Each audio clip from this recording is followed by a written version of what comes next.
මිනිස්සුන් 8 දෙනෙකුට එක්තරා කාර්යයක් නිම කිරීමට දින 6ක් ගත වෙනවා.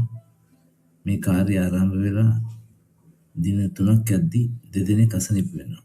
ඒ නිසා වැඩිපුර ගතවන කාලය ඒ කියන්නේ මේ වැඩේ අවසන් කරන්න වැඩිපුර ගතවන කාලය සොයන්න ඕනේ.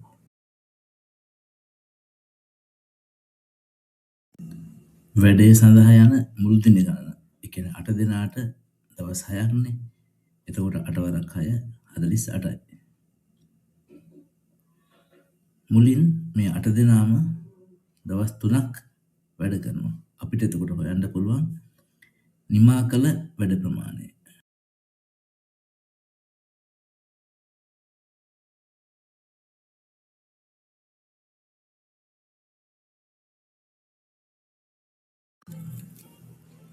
දැන් අපිට පුළුවන් ඉතිරි මිනිස් දින සංඛ්‍යාව හොයන්න. එතකොට ඔක්කොම 48යි නිමා කරපු ප්‍රමාණය 24යි ඉතිරි ප්‍රමාණය 24යි.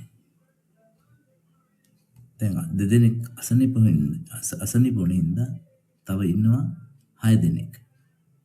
එහෙනම් මේ 6 දෙනාට ඉතිරි මිනිස් දින 24 නිමා කරන්න කොපමණ දින ගණනක් යනවද කියලා හොයන්න පුළුවන්.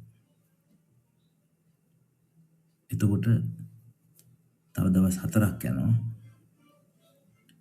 ඉතින් අර කලින් තුනක් වැඩ කරා ඊට පස්සේ දැන් මෙතන දවස් 4යි ඔක්කොම 7ක් ගියා.